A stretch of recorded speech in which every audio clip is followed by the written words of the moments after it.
We're here this morning with Sam Reese, the CEO of Miller Heiman, and Bram Schneider, the president of Channel Enablers. Two companies that came together in the marketplace in the fall of 2011. And we're going to spend some time today talking about the benefits to the marketplace, the benefits to their customers, and their view on what's going on in the industry. Sam, that said, as you looked at bringing these two companies together, put yourself in the shoes of a Miller Heiman client. What's in this for the marketplace of Miller Heiman clients? Good question. Yeah, I think for us at Miller Heiman, the vision is to be the key resource to the sales leader. And so we endeavor to do everything we can to help sales leaders attack the solutions that are at the top of their list. Really looking at the indirect sales model and the multi-channel model that many of the sales leaders are dealing with right now seems to be something that keeps surfacing as a top priority for sales leaders we talk to. So as we went out and surveyed their biggest challenges, we realized that this integration of the direct model and the indirect model to make sure that they're both approaching customers the same way, a lot of co-selling going on, that's on the plate of the sales leader. So we went out and we literally looked throughout the world until we found the very best, that being Channel Enablers and Bram's team, to bring our two companies together. And it's all part of our strategy to really believe that we can be the key resource to the sales leader, bringing them more solutions. Perfect, Sam. Bram, you've been in the multi-channel business virtually your entire career. As you look at those customers of yours who are really strong in a multi-channel approach, what's the benefit to them of the new relationship of the two companies together? Well, it's interesting you say that I've been in the multi-channel business for a long time. Actually, when we started this business, multi-channels didn't really exist. You had the world of direct and you had the world of indirect. And what we've seen progressively over the last 10 years is those two starting to come together and integrate. And so I think what we're seeing is a lot of sales leaders looking for better ways to harmonise and better ways to create better leverage through bringing those two sales channels together. And so the benefits of that really are twofold. The first primary benefit is more around, giving you the benefit of what a direct model does, which is principally around visibility and control of what's going on in the sales process, whilst the benefit of an indirect model is more around leverage and new customer acquisitions and net new names. And I think that's what we're seeing. And I think what we bring together, bringing the two companies together is we can ultimately bring a joint solution for whatever route you choose to take. Perfect. What do you think is driving this change in the marketplace, Sam? What are your clients telling you about why a multi-channel approach is the winning approach in the marketplace? I think there's a few things going on right now. And one of them is speed to market. Companies are trying to take advantage of market opportunities as fast as they can, and oftentimes an indirect channel affords them that advantage. But as a corollary to that, a lot has to do with cost, right? The variable cost model of an indirect channel allows people to get really good leverage out of them, that in good times and bad times, they're able to have much more flexibility. And I would say the other point is around expertise. And I think a lot of people miss this in channels, is sometimes you really need to tap into specific market expertise or industry expertise that you can get via an indirect channel that may already have those relationships set up. So really with speed and with cost and with expertise going hand in hand, I think those are some of the key drivers. I think another key driver is, in a lot of cases, this is how customers want to buy. They want, often there's a complex solution, or often they're buying a whole lot of different products from one particular sales channel, and that's how they choose to buy. And so I think there's greater recognition that, you're not trying to force a square peg into a round hole, and listening to the customers a lot more. And the other thing I just also add, I think the other dimension that's happening too with more recently is with a lot of international companies getting their growth specifically from emerging markets, so the BRIC countries they call them, some of Eastern Europe and some of these other places, they're very much channel plays, and it's very difficult to set up as direct sales model in some of those markets. So I think that's also another dynamic that's also led to it. Yeah, I agree. I like your points about that. When I think about different markets, approaching different markets, that goes hand in hand with your outline on international. And then it's so interesting about technology, because technology now, these indirect models and these value-added resellers, they're really credible sources for packaging full solutions.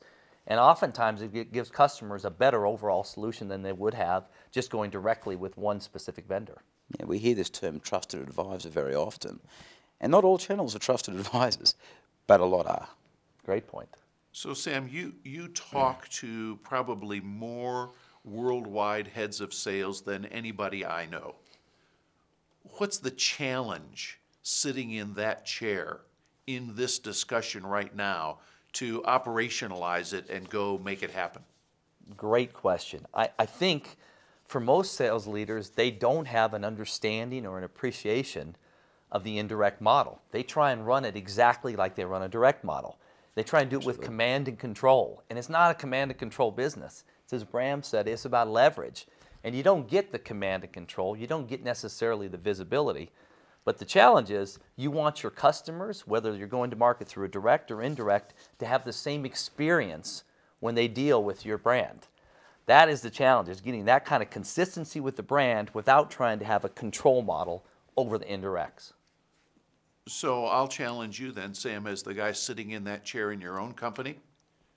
You've been running a model just like this, direct and indirect put together into multiple channels. Bram, so have you, for a number of years. What have you seen as the benefits of going that route to market?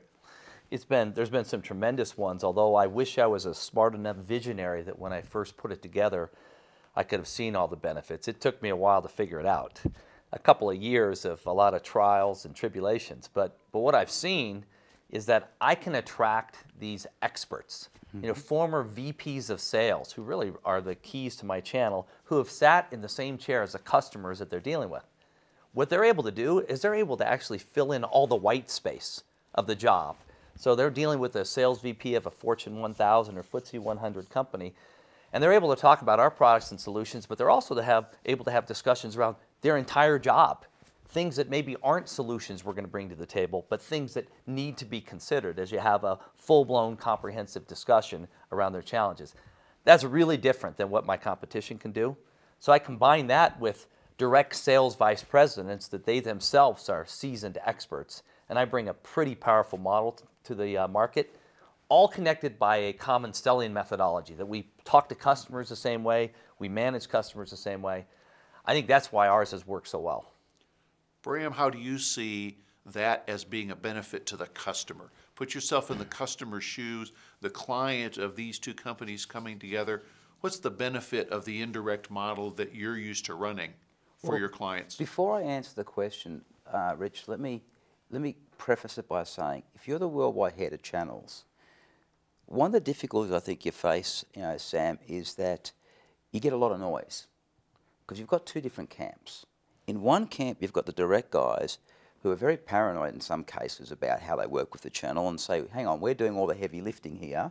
On the other hand, you've got the channel guys saying, hang on, no, look at the numbers are clear. Maybe we're growing faster than direct, or we've got a more leveraged model or a better SG&A that we're operating in.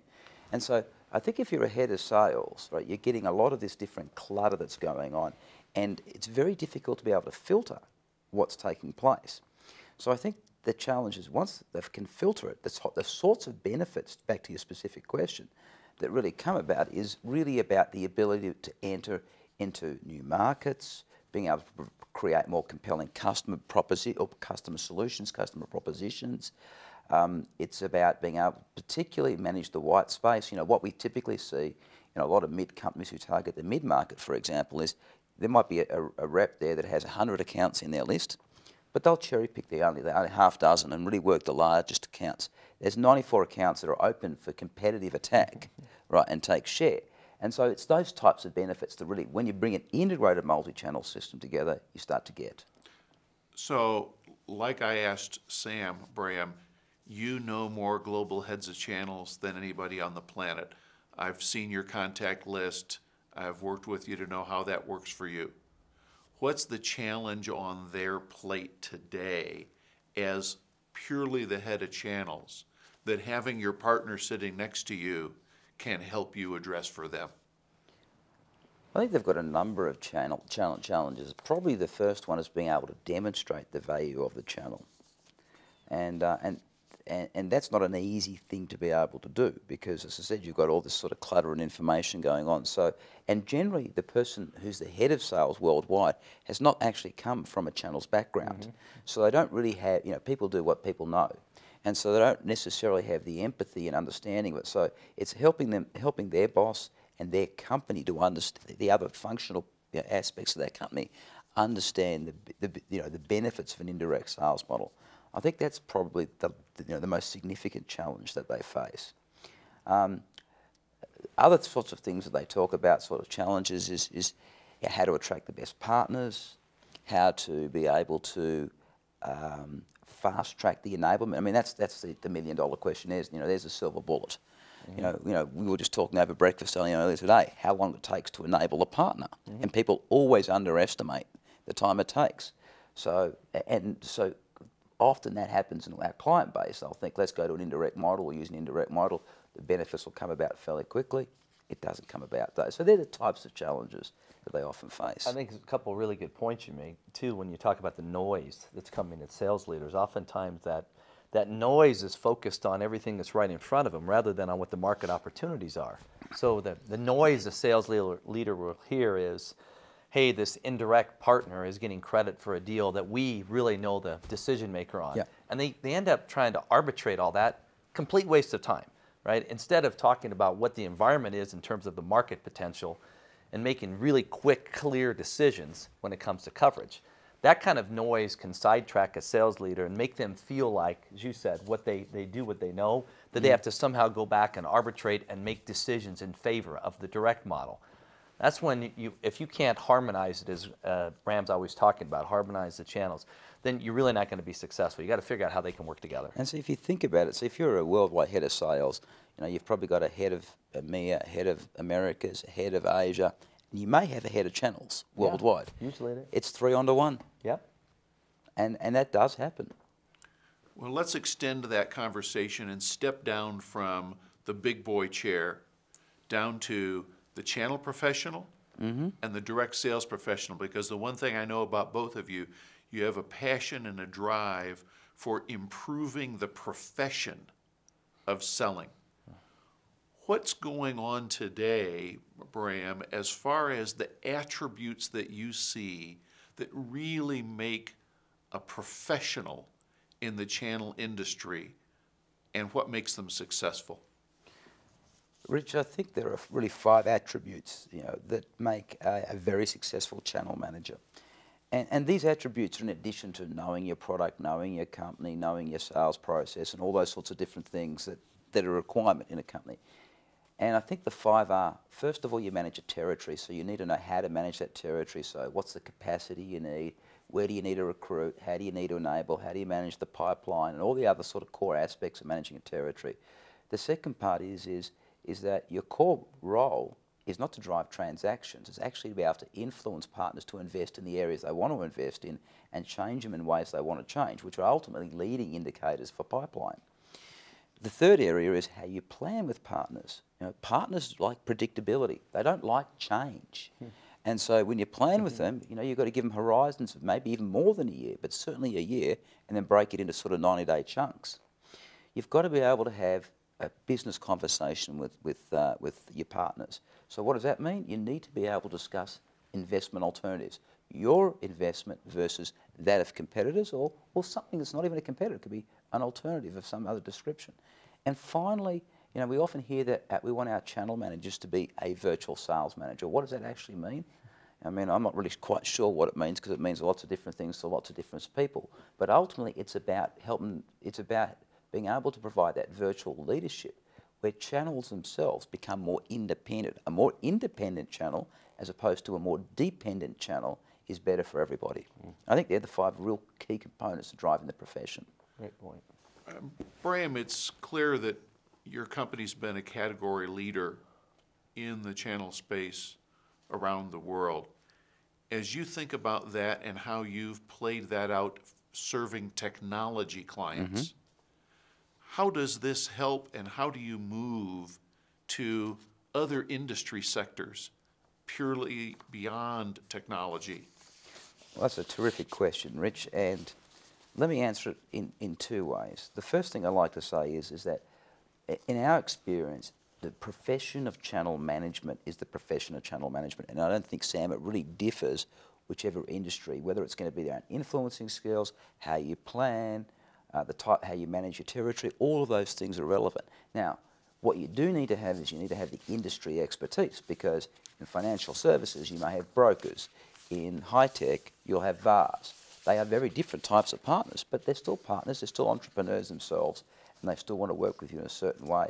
So in our view, we think that the intellectual property that we have transfers across multiple industries in exactly the same way that I think Miller Heiman goes to market with your intellectual property across multiple industries.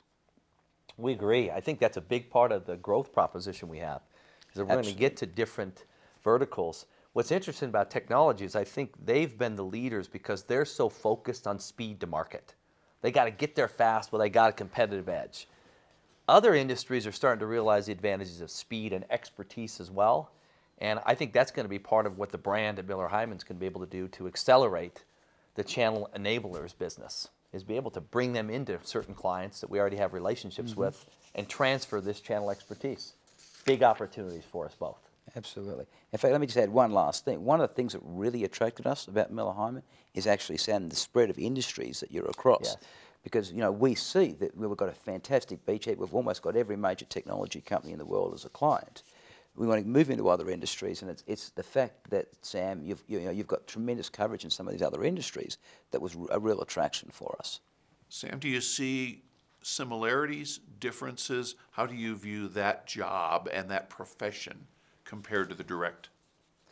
I think it's interesting because I think just listening to your attributes outline, that's what you want in direct sales too. What's really changed over the last 5-10 years is everybody's looking for entrepreneurial salespeople, right? People that can create their own future, people that can virtually manage themselves. So I think there's a big overlap. And the other part that Bram touched on that we're looking for in the direct model too is you're looking for people that really are well-rounded business people. Now, some of the differences is in the world of indirects, you have to have more influencing skills when it comes to working with partners, whereas the way that it works in a regular organization, it's definitely more command and control, right? Do this, and then you execute on it.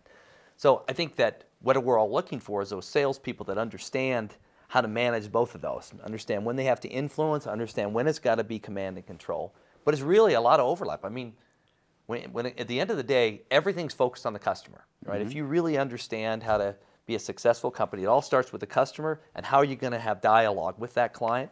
We want to make sure that same dialogue is professional, customer-focused, solutions-oriented, really working towards the customer strategy, whether it's indirect or direct. So it starts with the customer, so there's a lot of similarities.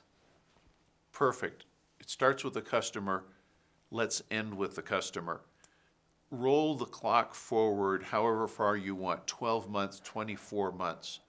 What is the customer, the client of both of these category-leading companies going to see different 12 to 24 months out because of the benefits of the integration that you'll plan and do in the marketplace? Bram, let's start with you.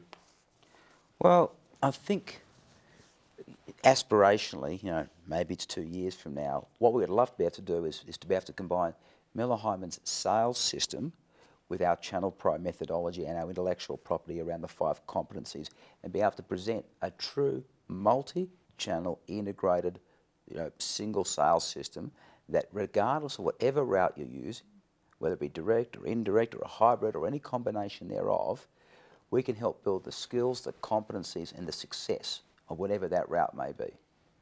I think that's really where we're going. I agree, yeah. I mean, the vision's all around the key resource to the sales leaders. So there'll be other investments that we're going to make at Miller Heiman. You know, these other investments to make sure that we are addressing all of the challenges that the sales leader is dealing with.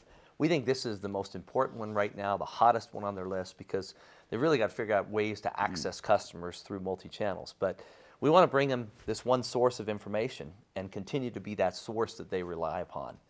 And I think what customers are going to find different is because of our approach, we're going to be able to connect all the dots with all of the things that they have happening in their organization. So the solutions that we bring to the table will not come into conflict with other parts of the business. And that's what it's all about, is making sure you have full visibility to the world of the sales leader. Nobody's better equipped to do that than we are at Miller Heiman. Gentlemen, thanks for spending some time with us today and for addressing the critical things that are on the minds of the clients of yours and the marketplace in general. Anything you'd like to say to wrap up? Just we're excited about the opportunities here, and really excited about how we continue to differentiate ourselves from the other people in our market space. Bram and I know that it's all about customers. We have the same focus there. How do we continue to bring solutions to customers? And how do we make sure sales leaders stay successful? That's what it's all about. You know, I guess in wrap, probably the only thing I would say is that every single person I've spoken to, customer, consultant, your customers, our customers alike, all see the logic of what we're trying to do here, because they live it every day. They live this multi-channel world and some of the complexities around it. They're saying to us, it's about time someone's actually trying to address it.